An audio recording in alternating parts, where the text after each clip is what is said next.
বেহেশতের সমস্ত মহিলাদের সরদারিনী হবেন যে ফাতেমা, তারে রেখে যাব তোর ভিতরে, খবরদার কোনো বেয়াদবি করবি না। আবার হযরত আবু যর বলেন, কবরের মাটি তোর ভিতরে কারে রাখবো কি জানিস?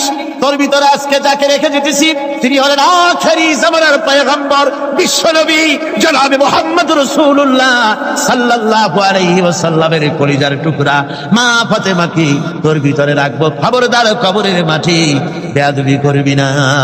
কিতাবে এসেছে হযরত আবু যরকে বাড়ি শুনতে পেলেন, আওয়াজ এলো, কে যেন বলতেছে, রে আবু যর, আমি ফাতেমা কি চিনি না, হাসান হোসেনের মা কি চিনি না, আলীর স্ত্রী চিনি না, রাসূলের মেয়ে মা ফাতেমা কি চিনি না। আমল যদি ভালো হয় আমার ভিতরে, আমল ভালো নিয়ে যে আসবে শান্তিতে থাকবে, আর আমল যদি খারাপ হয় আমার ভিতরে, তার অবস্থা চূড়ান্ত হয়ে যাবে। আমার ভাইরা, আমার বন্ধুগণ, আমলের উপরে ভিত্তি করে কিয়ামতের দিন নাজাত হবে। আমল যদি খারাপ হয়ে যায় কিয়ামতের দিন কেউ তাকে বাঁচাতে পারবে না। এই জন্য কিয়ামতের ময়দানে, হাসরের দিনে আল্লাহর হাবিব জনাবে মুহাম্মদ রাসূলুল্লাহ সাল্লাল্লাহু আলাইহি ওয়াসাল্লাম সিজদায় পড়ে কাঁদতে থাকবেন। আল্লাহ রাব্বুল আলামিন বলেন, হাবিব রে, আপনি কাঁদেন কেন? আজকে তো আপনার কাঁদার দিন না, আমি আপনাকে মাকামে মাহমুদ দান করেছি, আমি আপনাকে কাউসার দান করেছি, আপনার আজকে সম্মানের দিন, মর্যাদার দিন, কাঁদেন কেন? আল্লাহর হাবিব বলবেন, রব্বুল আলামিন মাকামে মাহমুদ পেয়েছি, কাউসার পেয়েছি, কান্দি এই জন্য আমি দেখতে পাচ্ছি আবার সামনে দিয়া ফেরেশতারা আমার উম্মতগুলি জাহান্নামের দিকে নিয়ে যায়। আল্লাহ রাব্বুল আলামিন বলবেন, ওগো আমার হাবিব, আমি আপনাকে ক্ষমতা দিলাম, আপনার জান্নাতি উম্মতগুলি আপনি বেছে নেন। আল্লাহর হাবিব তার জান্নাতের উম্মতগুলি বাঁচতে থাকবেন। হযরত আয়েশা বলেন, ইয়া রাসূলুল্লাহ, কিয়ামতের ময়দানে লক্ষ কোটি কোটি মানুষের ভিতরে আপনার জান্নাতি উম্মত আপনি চিনবেন কি করে? হুজুর বলেন, আয়েশা, কোন একটি ঘোড়ার কপাল যদি থাকে সাদা, এই সাদা কপালওয়ালা ঘোড়াটা যদি অসংখ্য ঘোড়ার ভিতরে যদি হারিয়ে যায়, তাহলে সাদা কপালওয়ালা ঘোড়ার মালিক তার ঘোড়াকে পাবে কিনা বলো? হযরত আয়েশা বলেন, হুজুর, অনায়াসে পাবে। আল্লাহ রাব্বুল আলামিনের হাবিব বলেন, আয়েশা রে, কিয়ামতের ময়দানে আমার যেই উম্মতেরা নামাজি ছিল, দিনদার ছিল, পরেজগার ছিল, দুনিয়ার বুকে ঈমান নিয়ে যারা চলাফেরা করেছে, আমার দিন কায়েমের, আল্লাহর দ্বীনের জন্য যারা কাজ করেছে, ওদের চেহারা নূর চমকাতে থাকবে, ঈমানের নূর কিয়ামতের দিন চমকাতে থাকবে। সেই ঈমানের নূর দেখে দেখে আমি আমার জান্নাতি উম্মতগুলি আমি বেছে নেব। নবীজি বলেছেন, কন্যার পিতাদেরকে গালি দিও না। অনেকে টিটকারি করে, বারবার মেয়ে হয় ছেলে একটাও হয় না, সেই জন্য টিটকারি বটকারি করে। আল্লাহর নবী বলেছেন, মেয়ের পিতাকে গালি দিও না, ঠাট্টা করো না, যেহেতু আমি মুহাম্মদ রাসূলুল্লাহ সাল্লাল্লাহু আলাইহি ওয়াসাল্লাম, আমি মেয়েদের পিতা, আমি নিজে মেয়েদের পিতা। খাও না, মেয়েদের পিতাকে গালি দিও না। রাসূলুল্লাহ বলেছেন, আকাশের নিচে জমিনের উপরে খাদিজার মতো মহিলা আর নাই। সেই হযরতে খাদিজা রাসূলের 4টি মেয়ে পেটে ধারণ করেছিলেন। সুবহানাল্লাহ। মেয়ের প্রতি রাসূলুল্লাহ যথেষ্ট মহব্বত করতেন, মেয়েকে খুব ভালোবাসতেন হুজুর সাল্লাল্লাহু আলাইহি ওয়াসাল্লাম। হুজুরের কলিজার টুকরা ছিলেন মা ফাতিমা রাদিয়াল্লাহু তাআলা আনহা। হুজুর যখন কোথাও যেতেন, সকলের শেষে দেখা করতেন ফাতেমার সঙ্গে, আর বিদেশ থেকে সফর করে এসে সকলের আগে দেখা করতেন ফাতেমার সঙ্গে। সুবহানাল্লাহ। রাসূলুল্লাহ আরো বলেছেন, তোমরা যখন বাজারে যাবে বা ব্যবসা করতে যাবে বা বিদেশে যাবে, আসার সময় যে সব হাদিয়া নিয়ে আসো। আমরা যখন বাইরে যাই, বাজারে যাই, কিছু হাদিয়া আনি না? জামা, কাপড়, চকলেট ইত্যাদি আমরা আনে থাকি। রাসূলুল্লাহ বলেছেন, হাদিয়াগুলি তোমরা যারা বিদেশে যাও, বাজারে যাও, হাদিয়া আনবে, আর এনে ঘরের মধ্যে ঢুকে তা শুরু করবে মেয়েকে দিয়ে। প্রথমে দেবে মেয়েকে। সুবহানাল্লাহ। মেয়ের মর্যাদা ইসলামে সব চাইতে বেশি। কোন যুগে? যে যুগে মেয়ে হলে পরেই মাটির নিচে ফেলে রাখতো, আছাড় মেরে মেরে ফেলে দিত। বেআইয়ি যামবিন কুতিলা, কোন অপরাধে তাদেরকে হত্যা করা হলো। আল্লাহ পাক কোরআনে কারীমের মধ্যে বলেছেন, তাদের অপরাধ আর কিছু না, তারা নারী, এই জন্য তাদেরকে মেরে ফেলা হতো। রাসূলুল্লাহ তাদের ইজ্জত দিলেন। সুবহানাল্লাহ বিহামদি। রাসূলুল্লাহ সম্মান দিলেন, ইজ্জত দিলেন তাদের। কন্যা হিসাবে নারীর এই মর্যাদা। ফাতেমাকে রাসূল এত ভালোবাসতেন, ইন্তেকালের সময় হযরত ফাতেমা কাঁদতে কাঁদতে বেহুশ হয়ে যাওয়ার উপক্রম হয়ে রাসূলুল্লাহ হযরত ফাতেমাকে ইশারা দিলেন। হযরত ফাতেমা তার কান নিয়ে রাসূলুল্লাহর মুখের কাছে লাগাই দিলেন। আল্লাহ নবী কি যেন বললেন কানে কানে, হযরত ফাতেমার কান্না বন্ধ হয়ে গেল। হযরত আয়েশা বলেন, মা রাসূলুল্লাহ তোমার কানে কানে কি বললো আর তোমার কান্না বন্ধ হয়ে গেল? হযরত ফাতেমা বলেন, ইয়া আম্মা জান, আমার আব্বা আমার কানে কানে বললো, মা ফাতেমা তুই কাঁদিস না, তোর কান্না আমার বরদাস্ত হয় না, তোমাকে কাঁদতে হবে না। আমি তোমাকে সুসংবাদ দিয়ে যেতেছি, আমি মরে যাওয়ার পর সর্বপ্রথম তোমার সাথে আমার দেখা হবে। রাসূলুল্লাহর এই ভবিষ্যৎবাণী হযরত ফাতেমা বুঝতে পেরেছেন যে হুজুরের ইন্তেকালের পরে আমার বেশি দেরি হবে না, আমিও তাড়াতাড়ি হুজুরের সাথে শামিল হতে পারবো। হুজুরের ইন্তেকালের 6 মাস পরেই হযরত ফাতেমা রাদিয়াল্লাহু তাআলা আনহা ইন্তেকাল করেছেন।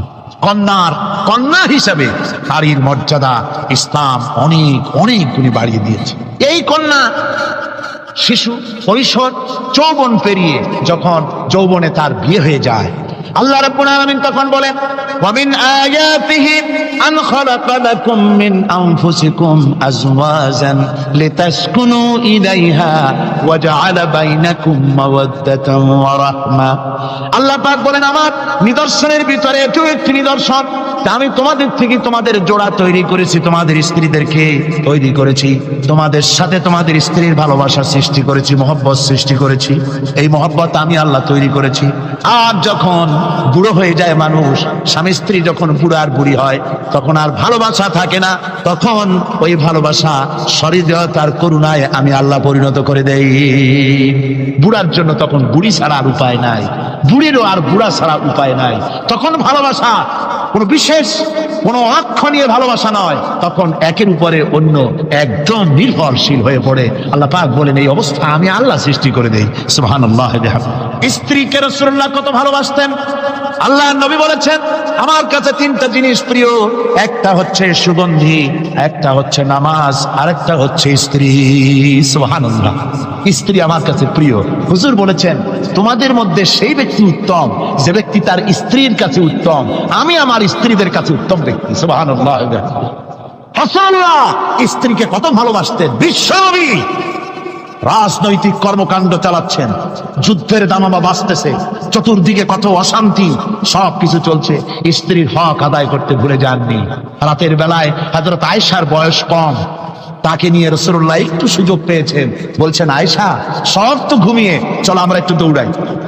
ওই যে দূরে একটা জিনিস দেখা যায়, দৌড় দাও, দেখি কি আগে যায়। দুজনে দৌড় প্রতিযোগিতা করলেন। দৌড় প্রতিযোগিতায় হযরত আয়েশা ফার্স্ট হলেন, হুজুর পিছনে পড়ে গেলেন। হযরত আয়েশা খুব আনন্দ করলেন যে আপনি কিন্তু আমার সাথে দৌড়ে পারলেন। পরবর্তী কিছু কাল যাওয়ার পর হযরত আয়েশা বলেন, হুজুর আজকে আবার বললেন যে চলো আয়েশা একটু দৌড়াই। হযরত আয়েশা বলছেন যে সেদিনের তুলনায় আমার শরীর একটু, আমি মুটিয়ে গেছি, শরীরটি স্থূল হয়েছে, আমি আজকে দৌড়ালাম কিন্তু পারলাম না। রাসূল আগে চলে গেলেন, আমি হাঁপাতে হাঁপাতে যখন হুজুরের কাছে চলে গেছি, হুজুর তখন মুস্কি হেসে আমাকে বললেন, আয়েশা ওই সেই দিনের জবাব আজকে দিয়া দিলাম। সুবহানাল্লাহ বিহামদিহি, সুবহানাল্লাহ বিহামদিহি। বিশ্ব নবী কত বড় আদর্শ বিশ্ব মানবতার জন্য। তিনি বলেছেন, আরাফাতের ময়দানে রাসূলুল্লাহ বলেছেন, তোমরা যেমন পড়বে তোমার স্ত্রীদেরকে তেমন পড়াবে, তোমরা যেমন খাবে তোমার স্ত্রীদেরকে তেমন খাওয়াবে, স্ট্যান্ডার্ড মেনটেন করবে। তুমি ভালো দামের কাপড় পরবে, স্ত্রীকে খারাপ দিবে তা নয়। অধিকার দুজনেরই সমান, স্বামী এবং স্ত্রী সমান অধিকার। কিন্তু আমরা তা বুঝতে পারি না, বুঝতে চাই না। আমরা অনেকে মনে করেছি বিয়ে যখন করছি তখন আমি তো নওয়াবজাদা নসরুল্লাহ খান আর বউ তো কেনা দাসী না। সে কিন্তু দাসী না, তার মর্যাদা আছে, তার সম্মান আছে, তার সম্মান আপনাকে দিতে হবে। রাসূলুল্লাহ দিয়েছেন, আপনাকেও দিতে। রান্না বান্না হতে দেরি হয়, কত গালাগালি শুনতে হয় নারীকে। আল্লাহর নবীর স্ত্রী হযরত আয়েশা বলেছেন, আল্লাহর নবী কাজ করে, মানুষের সঙ্গে কথা বলে, রাষ্ট্রীয় দায়িত্ব পালন করে, ঘরের ভিতরে এসে যখন দেখেছেন রান্না হতে দেরি আছে, রাসূলুল্লাহ বিরক্ত হন নাই, ভুরু কুঞ্চিত করেন নাই, চোখ মোটা করেন নাই, আমাকে কোনো কথা শোনার নাই, বরং আমার কাছে বসে রান্নায় আমাকে সহযোগিতা করেছেন। সুবহানাল্লাহ বিহামদিহি। এই হলো আল্লাহর রাসূল, এই হলো বিশ্ব নবী। স্ত্রীর সঙ্গে কি মহব্বত! সুবহানাল্লাহ। হুজুর মহব্বত করতেন স্ত্রীদেরকে। রাসূলুল্লাহর ঘরে দৌলত ছিল না, কিন্তু মোহব্বত দিয়ে ভরা ছিল ঘরটা। হুজুরের ঘরে ফ্রিজ নাই, এসি নাই, হুজুরের ঘরে কার্পেট নাই, হুজুরের ঘরের মধ্যে জাজির নাই, তোশক নাই, বড় বড় কম্বল নাই, আরামের কোনো জিনিস নাই, মডার্ন ইকুইপমেন্টস কিচ্ছু নাই, দৌলত নাই, কিন্তু মোহব্বত দিয়ে ঘরটা ভরা। হযরত আয়েশা বলেছেন, যখন আমি পানি পান করে গ্লাস রেখে দিতাম, আল্লাহর নবী তখন গ্লাসের সেই জায়গায় ঠোঁট লাগাতেন যেখানে আমি ঠোঁট লাগাইয়া পানি পান করেছি। আমি গোশত চিবোতাম, রাসূলুল্লাহ আমার হাত থেকে গোশত টুকরা দিয়া সেই জায়গায় চিবোতেন যেখানে আমি চিবুয়েছি। সুবহানাল্লাহ। আমার ভাইরা, রাসূল তার স্ত্রীদেরকে মহব্বত করতেন, স্ত্রীরাও রাসূলকে মহব্বত করতেন দারুণ ভাবে। একবার হযরত আয়েশা সিদ্দিকা রাদিয়াল্লাহু তাআলা আনহা হুজুরকে গোসল করাতে ছিলেন, মাথার উপরে পানি ঢালতেছেন, হুজুর একটা চোখের উপরে বা একটা তক্তার উপরে বসা আছে। গোসলের পানির ভিতরে রাসূলুল্লাহ দেখতে পেলেন রক্তের মতো কি যেন প্রবাহিত হয়ে যাচ্ছে। হুজুর জিজ্ঞেস করেন, আয়েশা রে, পানির ভিতরে রক্তের মতো কি দেখা যায়? হযরত আয়েশা বলেন, হুজুর আপনি যখন বসেছিলেন অসতর্ক মুহূর্তে তক্তার নিচে আমার একটা আঙ্গুল পড়েছিল পায়ে, আঙ্গুলটা ফেটে বোধহয় রক্ত বেরোতেছে। রাসূলুল্লাহ তাড়াতাড়ি করে উঠলেন আর ওই আঙ্গুলকে ব্যান্ডেজ করে দিলেন। রাসূলুল্লাহ বললেন, আয়েশা রে, আঙ্গুল ফেটে গেছে, একটু আহাহু পর্যন্ত করলে না, এতক্ষণ তুমি কষ্ট করলে কেন?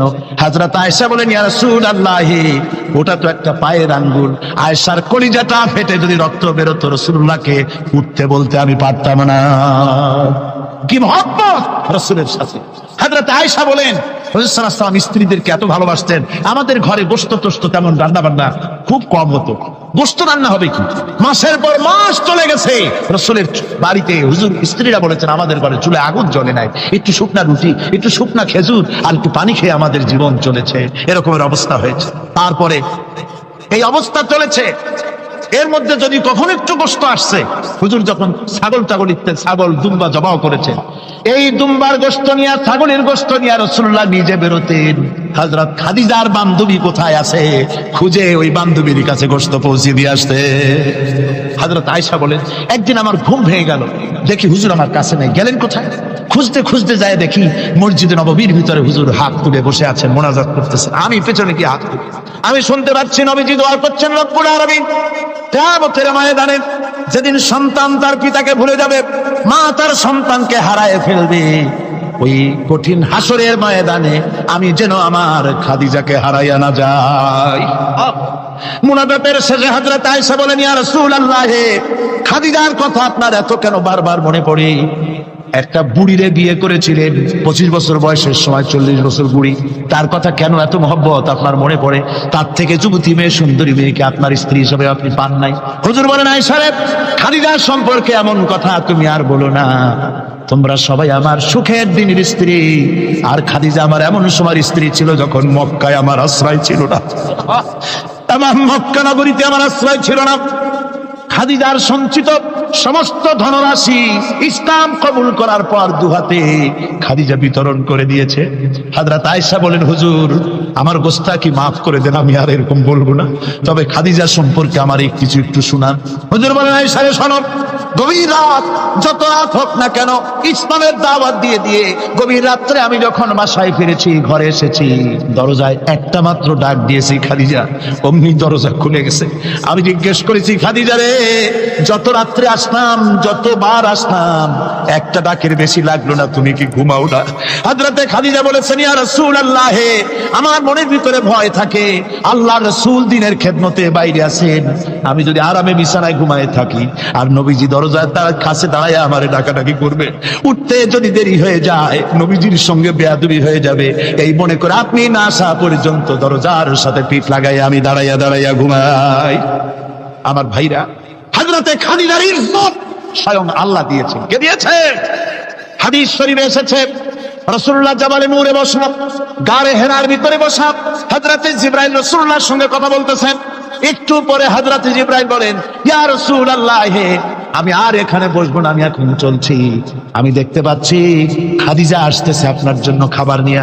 খাদিজা যখন আপনার কাছে পৌঁছে যাবে, আপনি খাদিজাকে শোনায় দিবেন আল্লাহ রাব্বুল আলামিন খাদিজাকে সালাম জানাইছে। সুবহানাল্লাহ। রাসূলুল্লাহর কাছে হযরতে খাদিজা যখন আসলেন, হুজুর বললেন, খাদিজা আজকে তোমার জন্য দারুণ সুখবর। বলে কি? বলে আল্লাহ পাক, জিবরাইল কেমন উঠে গেল আমার কাছ থেকে, জিবরাইল বলে গেল আল্লাহ তোমাকে সালাম বলেছে। হযরত খাদিজা কেঁদে ফেললেন, বললেন ইয়া রাসূলুল্লাহ, আমার নারী জন্ম সার্থক, আল্লাহ আমাকে সালাম বলেছে, এর জবাব কেমনে দিতে হয় হুজুর আমি তো জানি না, আপনি আমার পক্ষ থেকে আল্লাহর সালাম কিভাবে দেওয়া লাগে আপনি দিয়ে দিন, আমি তো বুঝি না কেমনে আল্লাহর সালামের জবাব দেব। হুজুর বললেন, খাদিজা শুধু আল্লাহ নয়, জিবরাইলও তোমাকে সালাম বলে গেছে। হযরতে খাদিজা বললেন, হযরত জিবরাইলকে আমার সালামের জবাবটা ওয়ালাইকুমুস সালাম বলেন। হযরত খাদিজার এই মর্যাদা ছিল। আমার ভাইরা, রাসূল পাক সাল্লাল্লাহু আলাইহি ওয়াসাল্লাম এভাবে মহব্বত করেছেন স্ত্রীদেরকে। সুতরাং স্বামী স্ত্রীর মহব্বত আল্লাহ জান্নাতি নিয়ামত। কি নিয়ামত? যে ঘরের মধ্যে স্বামী স্ত্রীর মধ্যে মিল মহব্বত আছে এটা বেহেশতের মতো, আর যেখানে মিল মহব্বত নাই এটা জাহান্নামের মতো। ঠিক কি? সুতরাং মহব্বত করুন, বেশি বেশি স্যাক্রিফাইস করুন, বেশি বেশি স্যাক্রিফাইস। নারীদের ব্যাপারে বলা হয়েছে, পুরুষকে বলা হয়েছে অধিকার আদায় করো, সব ব্যাপারে সমান অধিকার, কিন্তু নারীকে একটা ব্যাপারে বলা হয়েছে, নারী শোনো, পুরুষের মর্যাদা তোমার চাইতে আল্লাহ রাব্বুল আলামিন বেশি দিয়েছেন। আর রিজালু কাওয়ামুনা আলান নিসা, নারীদের উপরে পুরুষের প্রাধান্য আল্লাহ পাক দান করেছেন। একজন সাহাবী বলেছিলেন, ইয়া রাসূলুল্লাহ, জংলি উট দেখলাম আপনার পায়ের উপরে সেজদায় পড়ে গেল, আপনি যদি আমাদেরকে অনুমতি দিতেন না আপনাকে আমরা সেজদা করতাম। আল্লাহ নবী বললেন, মানুষ মানুষকে সেজদা করা এ পারমিশন যদি আমি দিতাম তাহলে দুনিয়ার সমস্ত স্ত্রীদেরকে বলতাম তারা যেন তাদের স্বামীকে সেজদা দেয়। স্বামীর মর্যাদা এখানে বেশি। সুতরাং অধিকার সমান, কোনো সন্দেহ নাই, কিন্তু স্বামীর একটা আলাদা মর্যাদা আছে, সেই সম্মানও তাকে দিতে হবে। এরপরে এই সমান অধিকারের ভিত্তিতে স্বামী স্ত্রী চলতে থাকে, মাঝখানে আল্লাহ পাক তাদেরকে সন্তান দান করেন। আল্লাহ তাদেরকে, নারীকে লেখাপড়ার অধিকার দিয়েছেন, ইসলাম তাকে লেখাপড়ার অধিকার দিয়েছে, শিক্ষার অধিকার দিয়েছে। হযরত আয়েশা সিদ্দিকা রাদিয়াল্লাহু তাআলা আনহা শিক্ষয়িত্রী ছিলেন, হাফেজা ছিলেন, হাদিসের হাফেজা ছিলেন, কোরআনের হাফেজা ছিলেন, হাজার হাজার সাহাবায়ে কেরামদের তিনি ওস্তাদ ছিলেন। সুবহানাল্লাহ বলুন। নারীদের ব্যাপারে অধিকাংশ মাসালা হযরত আয়েশা সিদ্দিকা রাদিয়াল্লাহু তাআলা আনহার অবদান। সুবহানাল্লাহ। নারী যুদ্ধ করেছে, যুদ্ধের ময়দানে নারীর অধিকার আছে, নারী চাকরি করতে পারবে, নারী ব্যবসা করতে পারবে, নারী লেখাপড়া করতে পারবে, নারী সেনাবাহিনীতে যেতে পারবে, নারী সব করতে পারবে, কিন্তু পর্দার মধ্যে। হুজুর কয় কান্দো কেন? ওই যে আমার গুনাহ কি মাফ হয়েছে? হুজুর বলেন হ্যাঁ মাফ হয়ে গেছে। কলেমা পড়ছো, মাফ হয়ে গেছে। কয় যে হুজুর আমি তো মারাত্মক গুনাহ করছি। বলে কি? বলে আমার একটা মেয়ে, সেই মেয়েটাকে নিয়ে আমি ঘটনা লম্বা, আমি সংক্ষেপে বলতেছি, মেয়েটাকে ফাঁকি দিয়া তারে আমি মারবো, বুঝতে দেই নাই আমার বউরে, বললাম চলো বেড়াইতে যাই, মেয়েটা আমার সাথে সাজাই দিয়েছে তার মা, বেড়াতে নিয়ে যাবো এইটা কথা মনে করে। মেয়েটা কদ্দূর যায়, আবার আব্বা আব্বা বলে আমার দিকে ফিরে আসে, আবার পিছনে থাকে, আবার আব্বা আব্বা বলে জড়ায় ধরে। এইভাবে করতে করতে যখন নির্জন এলাকায় গেলাম, আমি পাহাড়ের পাশে গর্ত খোঁড়া আরম্ভ করলাম, গর্ত কুচি আর মাটি ছিটে এসে আমার দাড়িতে লাগে। বাচ্চা মেয়েটা আমার কাছে এসে দাড়ি দিয়ে ধুল ছাড়ায় দেয়, আব্বা তোমার দাড়িতে ধুল লাগতেছে, তুমি এই কষ্ট করতেছো কেন? মেয়ে তো বোঝে না যে আমি তার জন্য কবর খুঁজতেছি। কবরটা খোঁড়া হয়ে যাওয়ার পর মেয়েটারে বান্ধা শুরু করলাম। মেয়ে এখন কাঁদতেছে, বাবা আমার বান্ধব কেন? আমি তারে বাইধা জোরে ওর মধ্যে নিক্ষেপ করে দিলাম। মেয়েটা গর্তের মধ্যে বসে চিৎকার করে বলছে, আব্বা তুমি আমারে বাঁচতে দাও, আমি তোমারে বাপ বলে সমাজে হ্যাঁ করবো না, আমি ভিক্ষা করে খাবো, আমার বেরো না। লোকটি বলছি, ইয়া রাসূলুল্লাহ, আমার মনে দরদ আসলো না। আমি একটা পাথর উঁচু করে আমার মেয়ের বুক লক্ষ্য করে জোরে মেরে দিলাম। বুকটা ফেটে রক্ত ফিনকি দিয়ে উঠলো, আর মেয়ের বুক থেকে আওয়াজ বেরোলো। আমার কালে যেন এখনো সেই আওয়াজ বাজে। হাদিস শরীফে এসেছে, হুজুরের চোখের পানি দাড়ি ভিজে ভিজে জামার উপরে পড়তেছিল। হুজুর বললেন, আহারে, মানুষও পারে এইরকম কাম করতে।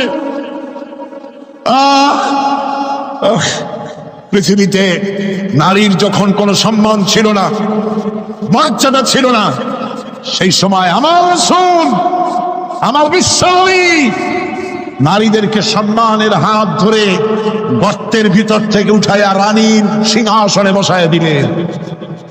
সুবহানাল্লাহ। মায়ের মর্যাদা দিয়ে দিলেন। সুবহানাল্লাহ। নারীরা আমাদের মায়ের জাত, নারীরা আমার কিয়ের জাত? মায়ের জাত। আমার মা বোনেরা, তোমাদের সম্মান কত তোমরা জানো না।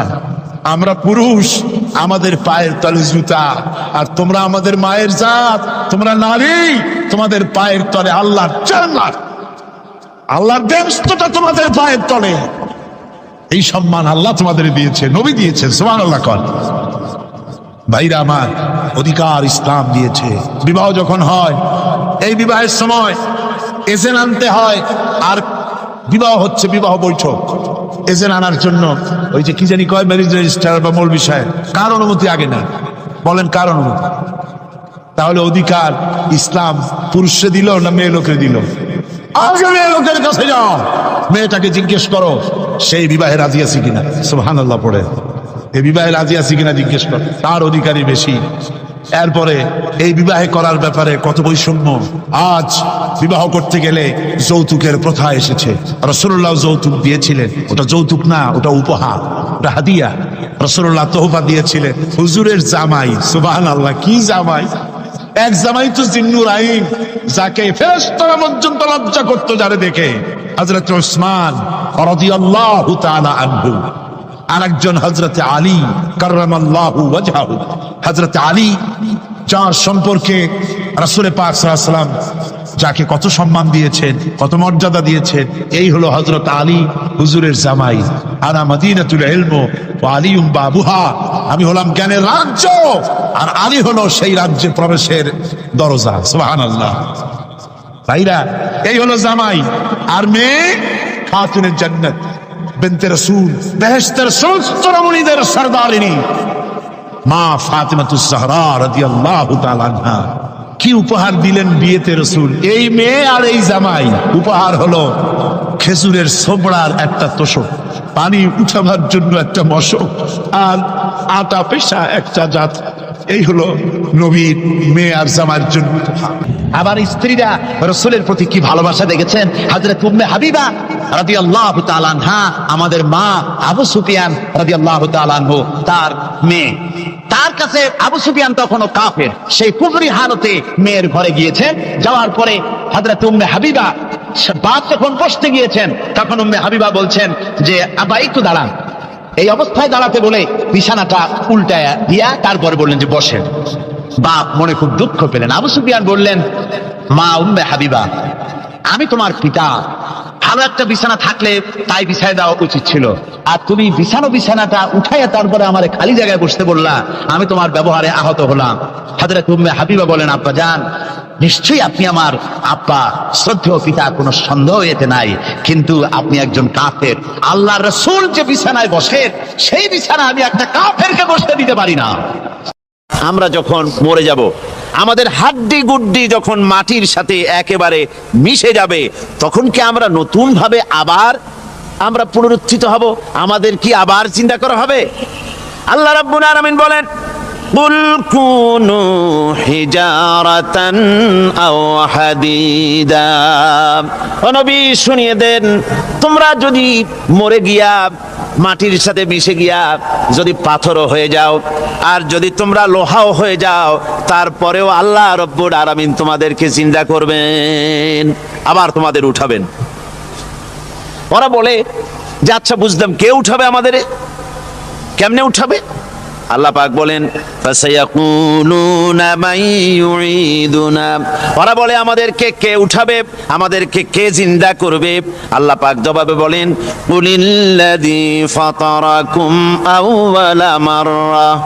যিনি তোমাদেরকে প্রথম সৃষ্টি করেছেন, তিনি আবার তোমাদেরকে জিন্দা করবেন। আল্লাহ পাক সুন্দর করে বোঝাচ্ছেন। এই সব কথা শোনার পরে فَسَيُنْغِضُونَ إِلَيْكَ رُؤُوسَهُمْ وَيَقُولُونَ مَتَى هُوَ। এসব কথা শোনার পরে আল্লাহ বলেন, ওই কাফেরেরা মাথা ঝুলায় ঝুলায় বলে, আচ্ছা তা বুঝলাম। আল্লাহ বলেন, ওরা মাথা ঝুলায় আর বলে, আচ্ছা বুঝলাম, তবে কিয়ামত কবে সেই কিয়ামত অনুষ্ঠিত হবে? আল্লাহ বলেন, নবী শোনায় দাও, কুল আসা আইয়াকুনা করিবা। বেশি দেরি নাই, হতে পারে খুবই তাড়াতাড়ি। কি বলা যায়, সে সময়টা অতি নিকটবর্তী হয়ে যেতে পারে, খুবই নিকটবর্তী সে সময়, সেটা বেশি দেরি হওয়ার কথা নয়। আল্লাহ পাক এবার মানুষকে যুক্তি দিয়ে বোঝাচ্ছেন। কোরআনে কারীম মানতে মানুষ অস্বীকার করলে আল্লাহ ডান্ডার ব্যবস্থা করেন নাই। নবীজিকে বলেছেন ইন্নামা আনতা মুযাক্কিরুন লাস্তা আলাইহিম বিমুসাইতির। নবী, আপনি একজন উপদেশক, উপদেশ দিয়ে যান। আপনাকে দারোগা করে বানাই নাই লাঠি চার্জ করার জন্য, পিটায়া মানুষ হেদায়েত করার দরকার নেই। মানুষকে বুঝান, যুক্তি দিয়া বুঝান। আল্লাহ নিজে যুক্তি দিচ্ছেন, আনতুম আশাদ্দু খালকান আমিস সামাউ বানাহা। ওই কাফেরেরা, তোমরা যারা পরকালকে অস্বীকার করো, তোমাদেরকে উঠাইতে পারবো না যারা তোমরা বলছো, তোমাদেরকে সৃষ্টি করা কঠিন না ওই বিশাল আকাশটাকে সৃষ্টি করা কঠিন? ওই বিশাল আকাশটাই তো আমি আল্লাহ সৃষ্টি করেছি, জোরে কোন সুবহানাল্লাহ। তত বড় আকাশটারে যিনি বানাইতে পারলেন, সে খোদা বুঝি তোমাকে তৈরি করতে পারবে না? আল্লাহ পাক বলছেন ফানজুর ইলা আসারি রাহমাতিল্লাহি কাইফা ইউহিল আরদা বাদা মাউতিহা। লক্ষ্য করে দেখো এই পৃথিবীর মাটিকে আল্লাহ কিভাবে জিন্দা করেন, মুর্দা মাটি। এই মাটি চৈত্র বৈশাখ মাসে প্রখর রোদে মাটি ফেটে চৌচির হয়ে যায়। এই ফেটে যাওয়া চৌচির মাটিতে আল্লাহ পাক বৃষ্টির পানি দিয়ে এই মাটিকে, এই মৃত্যু মাটিকে আল্লাহ পাক যেভাবে জিন্দা করেন, ইন্না যালিকা লামুহিল মাউতা ওয়া হুয়া আলা কুল্লি শাইইন কাদির। সে আল্লাহ পাক তোমরা মরলে পরে আবার এভাবে জিন্দা করতে পারবেন, জোরে কোন সুবহানাল্লাহ। আমার ভাইয়েরা, আল্লাহ পাকের পরে বলেন দেখো মৃত্যু জমিনকে কেমনে জিন্দা করি। আল্লাহুল্লাযী আরসালার রিয়াহা ফাতুসিরু সাহাবা ফাসুকনাহু ইলা বালাদিম মাইতিন ফাআহইয়ানা বিহিল আরদা বা'দা মাউতিহা কাযালিকান নুশুর। আমি আল্লাহ রাব্বুল আলামিন ওই সমুদ্রের নোনা পানিগুলোকে, সমুদ্রের লবণাক্ত পানিগুলিকে বাষ্পীয় আকারে উত্থিত করে মেঘমালায় পরিণত করি, আর এরপরে বাতাসকে হুকুম করি, বাতাস এই মেঘটারে টেনে নিয়ে যাও মুখ জায়গায়। মেঘ চলে এলো, আল্লাহ রাব্বুল আলামিন বলেন মেঘ এবার বিন্দু বিন্দু করে বৃষ্টি বর্ষণ করে দে। আমার হুকুমে ওই পানিগুলি বৃষ্টি হয়ে বিন্দু বিন্দু হয়ে জমিনে পতিত হয়। আল্লাহ বলেন এভাবে করে বৃষ্টির পানি দিয়া মরা জমিনকে জিন্দা করে দিয়া নববধূ গর্ভধারণের যেমন প্রস্তুতি নেয়, বৃষ্টির পানি পায়া মরা জমিন তেমন ফসল ধারণের জন্য প্রস্তুতি নিয়ে নেয়। সুবহানাল্লাহ বিহামদি। এইটা যেভাবে আমি করি কাযালিকান নুশুর, এইভাবে করে তোমাদের কি কিয়ামতের দিন আমি জিন্দা করতে পারবো? কেমনে অস্বীকার করো? কাইফা তাকফুরুনা বিল্লাহি ওয়া কুনতুম আমওয়াতান ফাহইয়াকুম সুম্মা ইউমীতুকুম সুম্মা ইলাইহি তুরজাউন। কি করে তুমি আমাকে, আমি আল্লাহকে অস্বীকার করো?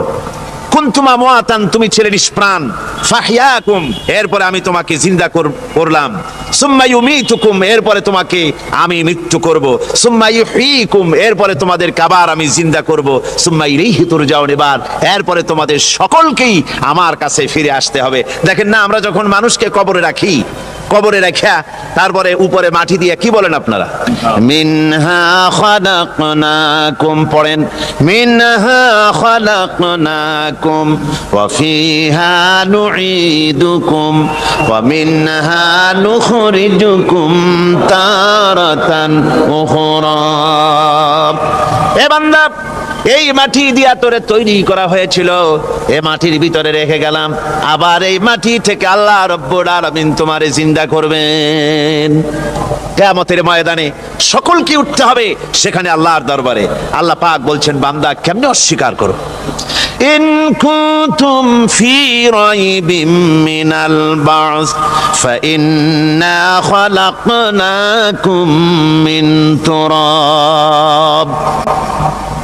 পরকালকে যারা অস্বীকার করো, কিয়ামতে উঠতে হবে, এটাকে কিভাবে অস্বীকার করো? চিন্তা করে দেখো, তুমি নিষ্প্রাণ মাটি ছিলে, সেই মাটি দিয়েই আমি তোমাকে তৈরি করেছি। আবার আল্লাহ পাক মানুষকে আরো বুঝান, কিয়ামত আছে, পরকাল হবে, আল্লাহর দরবারে উঠতে হবে। আলাম ইয়াকুনু ফাতাম মিন মানিজ্জিয়ুমনা, তুমি কি মাতৃগর্ভে নিক্ষিপ্ত এক ফোঁটা পানি ছিলে না? সুম্মা কানা আলাকাতান ফাখালাকা ফাসাওয়া, এরপরে তোমাকে মাংসপিণ্ডে, জমাট রক্তে মাংসপিণ্ডে পরিণত করা হলো, এরপরে তোমাকে সুন্দর করে তোমাকে সুগঠিত করা হলো। ফাজআলা মিনহু যাওজাইনি যাকারা ওয়াল উনসা, এরপরে মাতৃগর্ভের ভিতরে আমি এটাকে পুরুষ বানালাম, কন্যা সন্তান অথবা পুত্র সন্তানে পরিণত করলাম। এইটা যে পেরেছে, যিনি পেরেছেন, আলাইসা যালিকা বিকাদিরিন আলা আইয়ুহিয়াল মাউতা, সে আল্লাহর পক্ষে কি সম্ভব নয় যে তোমার মৃত্যুর পরে তিনি আবার জিন্দা করতে পারবেন? কি বলবেন, কি বলেন, সম্ভব না? তিনি পারবেন না? নিশ্চয়ই তিনি আবার কিয়ামতের মাঠে আমাদেরকে হাজির করতে পারবেন, এতে কোনো সন্দেহ নাই। আল্লাহ পাক সেই জন্য এখানে বলতেছেন যে ওরা বাল কাযযাবু বিসসাম, ওরা আসলেই পরকালকে অস্বীকার করেছে। আপনি যে নবী এতে কোনো সন্দেহ নাই। আপনি খানা খান, আপনি বাজারে যান, এটাই মূল আপত্তির বিষয় না। মূল কথা হলো তারা পরকালকে অস্বীকার করেছে। আল্লাহ পাক বলেন ওয়া আন্নাস সাআতা আতিয়াতুন লা রাইবা ফিহা, অবশ্যই সে সময় আসবে, সে কিয়ামত আসবেই, এতে কোনো সন্দেহ নাই। ওয়া আন্নাল্লাহা ইয়াবআসু মান ফিল কুবুর, আর আল্লাহ পাক তিনি কবরের মধ্যে অন্তর্হিত যা কিছু আছে সবাইকে কিয়ামতের দিন আল্লাহ পাক ময়দানে উঠাবেন। কিয়ামতে আল্লাহর দরবারে সকলকে হাজির হতে হবে। আমার বন্ধুগণ, আল্লাহ পাক বলেন ওয়া লাকাদ খালাকনাল ইনসানা মিন সুলালাতিন মিন তিন, লক্ষ্য করো, তুমি ছিলে মাটির নির্যাস থেকে তোমাকে তৈরি করা হয়েছে। শুধু মাটির নির্যাস থেকে তোমাকে কোনো মডেল ছাড়া, কোনো ধরনের আদর্শ ছাড়া, কোনো ধরনের নমুনা ছাড়া তোমাকে সৃষ্টি করা হলো। সুম্মা জাআলনাহু নুতফাতান ফি ক্বারারিম মাকিন, এরপরে মাতৃগর্ভের একটা অত্যন্ত সুরক্ষিত জায়গায় তোমাকে সংরক্ষণ করা হয়েছিল। সুম্মা খালাকনান নুতফাতা আলাকাতান ফাখালাকনাল আলাকাতা মুদগা, রক্তপিণ্ডকে, নাপাক পানিকে জমাট রক্ত করেছি, জমাট রক্তকে আমি আবার গোশত পিণ্ডে পরিণত করেছি। ফাকাসাউনাল ইযামা লাহমা, এরপরে সুন্দর করে চামড়া দিয়া, গোশত দিয়ে একটা আকৃতি তোমাকে দান করেছি। সুম্মা আনশানাহু খালকান আখারা ফাতাবারাকাল্লাহু আহসানুল খালিকিন, এরপরে সুন্দর একটা বিশেষ একটা আকৃতি দিয়ে তোমাকে আমি সুন্দর করে সুগঠিত করে তোমাকে তৈরি করেছি। সুম্মা ইন্নাকুম বাদা যালিকা লামাইতুন, এরপরে আমি আল্লাহ রাব্বুল আলামিন তোমাকে মৃত্যু দেব, অবশ্যই তোমাকে মৃত্যুবরণ করতে হবে। সুম্মা ইন্নাকুম ইয়াউমাল কিয়ামাতি তুবআসুন, এরপরে কিয়ামতের দিন আসবে, ওই বিশেষ মুহূর্ত আসবে, সেই নির্দিষ্ট সময় আসবে, ওই কিয়ামতের মাঠে আল্লাহর দরবারে তোমাদের সকলকে উঠতে হবে, কোনো সন্দেহ তাতে নাই। আল্লাহ পাক বলছেন وَأَعْتَدْنَا لِمَنْ كَذَّبَ بِالسَّاعَةِ سَعِيرًا, আমার এই পরকালকে, এই আখিরাতকে, কিয়ামতের দিনকে যারা অস্বীকার করবে, যারা মিথ্যা মনে করবে, আমি তাদেরকে জ্বলন্ত আগুনের শাস্তি তাদের জন্য রেখেছি। জোরে বলেন নাউজুবিল্লাহ। সেই কিয়ামত যে দিনটা আল্লাহ পাক মানুষের জন্য রেখেছেন, সেই কিয়ামতের অবস্থা বড়ই মারাত্মক। মানুষেরা তা জানে না। মানুষ যদি তা বুঝতে পারতো, জানতে পারতো, তাহলে মানুষেরা গুনাহের কাজ করতে পারতো না। আপনারা কি চিন্তা করেন, ওই যে কাফেরগুলি মক্কার জীবনে, রাসূল পাক সাল্লাল্লাহু আলাইহি ওয়াসাল্লামের মক্কি জিন্দেগিতে যে সমস্ত মানুষগুলি চুরি করত, ডাকাতি করত, জিনা করত, বদমাশি করত, মানুষ হত্যা করত, এই লোকগুলি ফিরে আসতো কিসের কারণে? তাদেরকে এই আখিরাতের কথা বলা হয়েছে, এই পরকালের কথা বলা হয়েছে। কোরআন শরীফে আল্লাহ রাব্বুল আলামিন পরকালের কথা, মৃত্যুর কথা, কিয়ামতের কথা, হাসরের কথা, সিরাতের কথা, মিজানের কথা, মওতের কথা, যত বলেছেন জান্নাতের কথা, যত জায়গায় যতগুলা বলেছেন, সবগুলি আয়াতে কারিমা যদি এক জায়গায় করা যায় তাহলে পুরা কোরআন শরীফের 1/3 10 পারার সমান হবে। জোরে বলেন সুবহানাল্লাহ। যেহেতু পরকালের চিন্তা ছাড়া মানুষের জীবন পরিচ্ছন্ন হতে পারে না, সুন্দর হতে পারে না, অপরাধ মুক্ত হতে পারে না। আল্লাহ পাক বলেন সেই দিনটি বড়ই ভয়ানক, বিপজ্জনক। ওই দিনটির ব্যাপারে আল্লাহ পাক তার বান্দাদেরকে সতর্ক করে দিয়েছেন, বান্দারা সতর্ক হয়ে যাও, এইভাবে দিন যাবে না, কিয়ামত আসবে। আর ওই কিয়ামত এত মারাত্মক হবে, আল্লাহ সতর্ক করছেন বান্দাদেরকে, ইয়া আইয়ুহান নাসুত্তাকু রাব্বাকুম ইন্না জালজালাতাস সাআতি শাইউন আযীম। হে মানব সকল, আত্মরক্ষা করো খোদার গজব থেকে, আল্লাহর গজব থেকে আত্মরক্ষা করো। ইন্না জালজালাতাস সাআতি শাইউন আযীম, সেই কিয়ামতের সেই কম্পন খুবই মারাত্মক, খুবই ভয়াবহ কম্পন সৃষ্টি হবে সেদিন।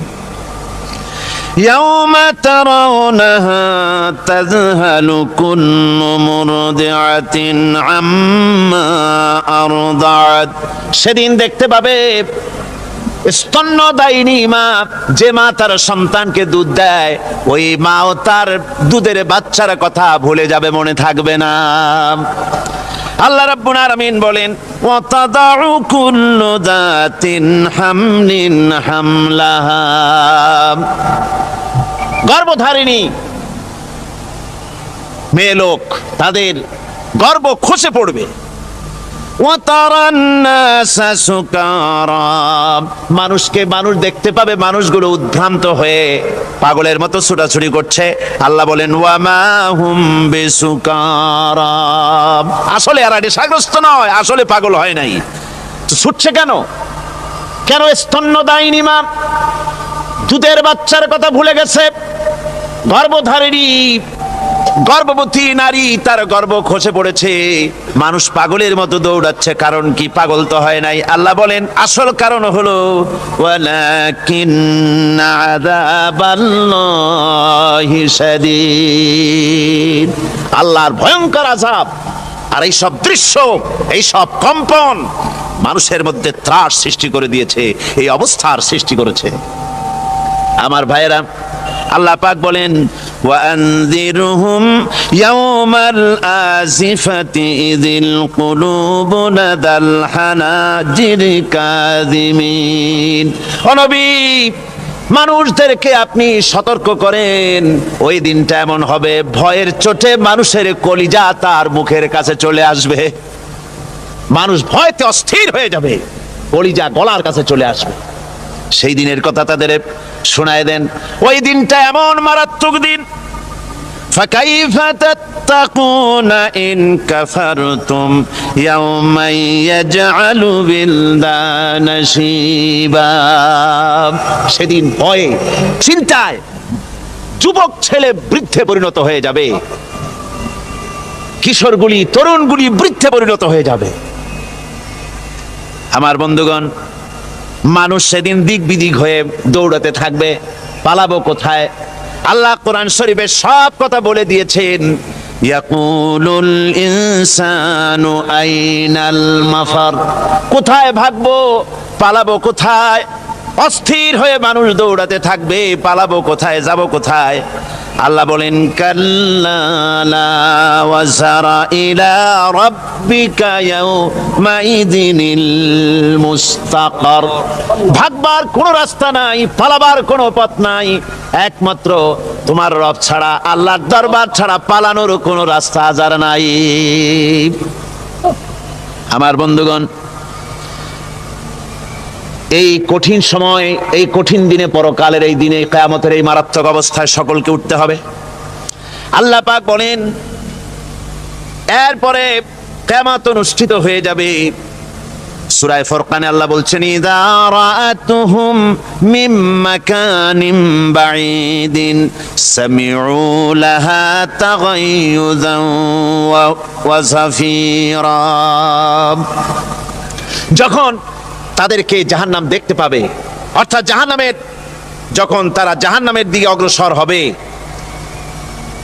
তখন তারা দূর থেকেই জাহান্নামের ক্রোধ এবং তেজস্বী আওয়াজ শুনতে পাবে। জাহান্নামের আওয়াজ, বিকট আওয়াজ।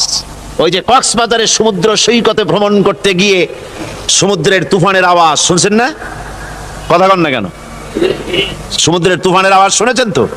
এইটা কি? এটা কিছুই না, এর থেকে মারাত্মক আওয়াজ, তেজস্বী ক্রোধের আওয়াজ কানের মধ্যে আসতে থাকবে জাহান্নামীদের।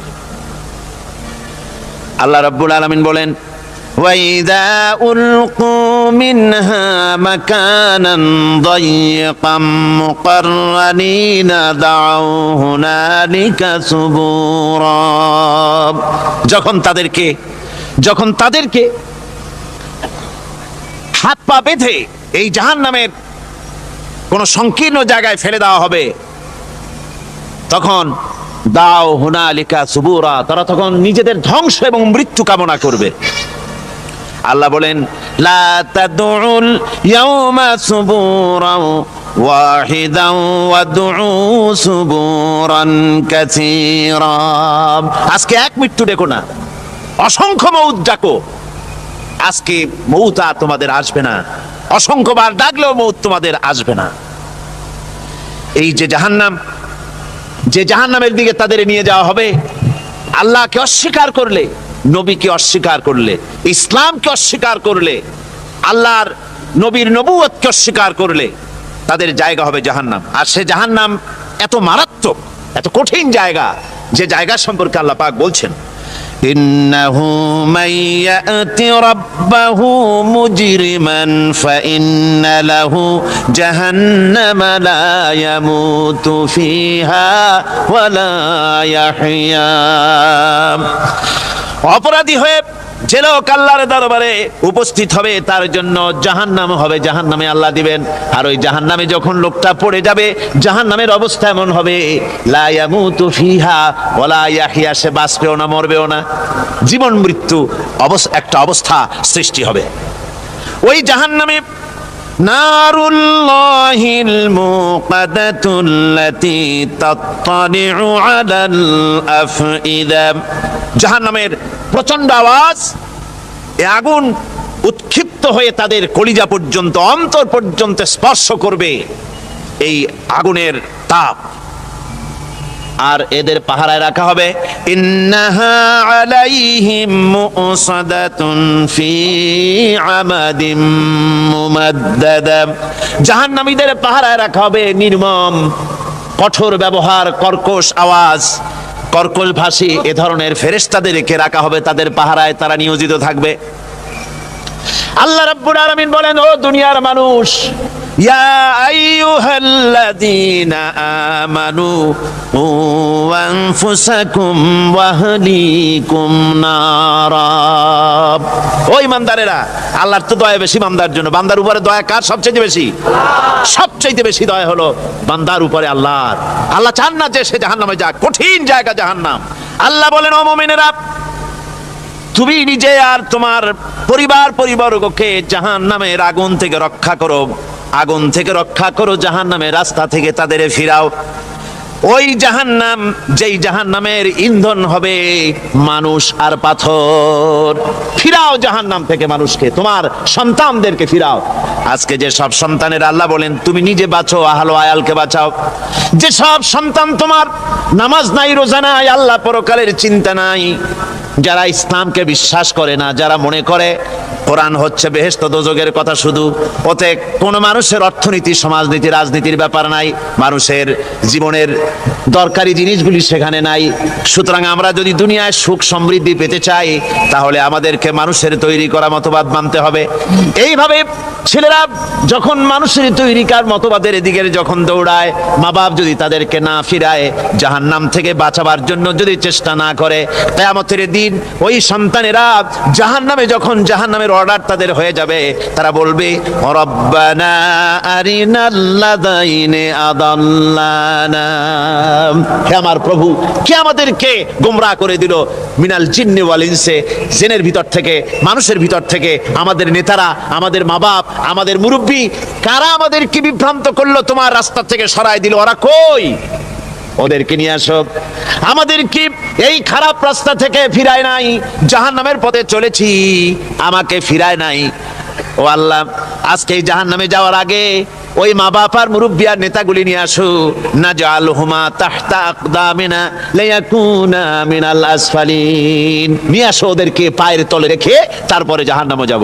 আমার ভাইরা, যে ছেলে আজকে মানুষের তৈরি করা মতবাদের আন্দোলন করছে, সেকুলারিজম করছে, সোশ্যালিজম করছে, ক্যাপিটালিজম করছে, তারপরে ন্যাশনালিজম করছে, হাজারো মতবাদের দিকে আকৃষ্ট হয়েছে আপনার ছেলে, আপনার স্ত্রী, আপনার বোন, আপনার ভাই, আপনি জেনে শুনে তাদেরকে ফিরাচ্ছেন না, আল্লাহ রাস্তায় আনতেছেন না। কিয়ামতের দিন ওরা পালাইতে যাবে এবং ওদের এই অপরাধের কারণে, ফিরানোর কারণে, সহযোগিতা করার কারণে কিয়ামতের দিন অবস্থা করুণ হয়ে যাবে। এই জন্য আল্লাহ রাব্বুল আলামিন বলছেন, হে বিশ্বাসীরা, আমাকে তোমরা যারা বিশ্বাস করেছো, ঈমান এনেছো, নিজে বাঁচো আর নিজের আহল আয়ালকে জাহান্নামের আগুন থেকে বাঁচাও। ওই জাহান্নাম আলাইহা মালাইকাতুন গিলাযুন শিদাদুন লা ইয়াসুনাল্লাহা মা আমারাহুম ওয়া ইয়াফআলুনা মা ইউমারুন। আল্লাহ রাব্বুল আলামিন বলেন, সেখানে অত্যন্ত কর্কশ, রূঢ় এবং নির্মম স্বভাবের এমন সব ফেরেশতা পরিচালক হিসেবে জাহান্নামে দেওয়া হবে, যারা আল্লাহর নির্দেশের বাইরে কোনো কাজ করে না। তারা সেই সব কাজই করে যা আল্লাহ তাদেরকে হুকুম করেন, তাদেরকে অনুরোধ করে, দরখাস্ত করে, কোন রকম তাদের কাছ থেকে কোনো কৃপা, কোনো করুণা, কোনো মহব্বত কিছুই পাওয়া যাবে না। অত্যন্ত কর্কশ, রূঢ় মেজাজের ফেরেশতা সেখানে পরিচালক হিসেবে দেওয়া হবে। আর ওই জাহান্নামীদেরকে, যারা জাহান্নামে যাবে কিয়ামতের দিন, فالذين كفروا قطعت لهم ثياب من نار, আগুন দিয়ে কেটে তাই দিয়ে পোশাক তৈরি করে দেওয়া হবে, আগুনের পোশাক পরিয়ে দেওয়া হবে। আগুনের পোশাক গায়ে পরিয়ে দেওয়ার পরে কুল্লামা নাদিজাত জুনুদুহুম বাদদালনাহুম জুনুদান গায়রাহা, একবার চামড়া পুড়ে যাবে, জাহান্নামের আগুনে চামড়া পুড়ে গলে যাবে, আবার আল্লাহ রাব্বুল আলামিন নতুন করে চামড়া পরিয়ে দিবেন, যাতে করে শাস্তির তীব্রতা অনুভব করতে পারে। জোরে কোন নাউজুবিল্লাহ। আমার ভাইরা, জাহান্নামীরা ক্ষুধার যন্ত্রণায়, তৃষ্ণার যন্ত্রণায় আকাশের দিকে তাকায় থাকবে, উপরের দিকে তাকায় থাকবে, বলবে, আহারে যদি একটু বৃষ্টি হতো, মেঘ হতো। হঠাৎ করে দেখবে যে উপরে কালো মেঘ হয়ে গেছে, মনে করবে যে এবার বুঝি বৃষ্টি হবে, পানি পান করব। মেঘ তারা দেখতে পেল, মেঘের ভিতর থেকে অল্পক্ষণের ভিতরে গরম পানি পড়বে, এমন গরম পুজ, এমন গরম রক্ত পড়বে, যেগুলি পান করলে পরে সঙ্গে সঙ্গে পেটের নাড়ি ভুঁড়ি আর কলিজা পিছনের দরজা দিয়ে সব বেরিয়ে যাবে। নাউজুবিল্লাহি মিন যালিক। আয় আল্লাহ, এই কঠিন অবস্থা থেকে তুমি আমাদেরকে হেফাজত করো। জোরে বলেন আমিন। সবাই বলেন আমিন। আমার ভাইয়েরা, তামসার ব্যাপার নয়। ও যুবক ভাইয়েরা, শিক্ষিত ভাইয়েরা, তামসা করার ব্যাপার না। দুনিয়ায় খেল তামাশা ফুর্তি করার জায়গা না। जगह जी लगाने के लिए ये दुनिया नहीं है, ये इबरत की जा है तमाशा नहीं है। দুনিয়া উপদেশ গ্রহণ করার জায়গা, খেল তামাশা করার জায়গা না। এই পৃথিবীতে আল্লাহ রাব্বুল আলামিন বলেন, নাফরমানি করলে পরে জাহান্নামে যাবেই, জাহান্নামে যেতে হবে। ওই জাহান্নামীদেরকে কি খেতে দেওয়া হবে? আল্লাহ পাক বলছেন, শোনো, খেতে দেব কি? তুসকা মিন আইনিন আনিয়া, ফুটন্ত গরম পানি তাদেরকে পান করতে দেওয়া হবে। লাইসা লাহুম তুআমুন ইল্লা মিন দারি, কাঁটা যুক্ত ঘাস তাদেরকে খেতে দেওয়া হবে। লা ইউসমিনু ওয়ালা ইউগনি মিন জু, এই খাবারে তাদের শরীর পরিপুষ্ট হবে না আর ক্ষুধাও নিবৃত্ত হবে না। আমার বন্ধুগণ, এমন কঠিন জাহান্নামের অবস্থা থেকে মাপ পাওয়ার জন্য ইমানের জোশ আসতে হবে, ইমানদার হতে হবে, আর নাফরমানিকে ছেড়ে দিতে হবে। জাহান্নামে যখন মানুষদেরকে নিয়ে যাওয়া হবে, জাহান্নামীদেরকে, ইযা উলকু ফিহা সামিউ লাহা শাহীকান ওয়া হিয়া তাফুর। যখনই খোদাদ্রোহীদেরকে জাহান্নামের দিকে নিয়ে যাওয়া হবে, আজ তো খুব মাতবাড়ি, কত ভক্ত আছে, তারপরে কত শক্তি, কত কিছু, কিন্তু আল্লাহর দরবারে যখন হাজির হবে, কোনো শক্তি তখন কাজে লাগবে না, কোনো শক্তি কাজে লাগবে না।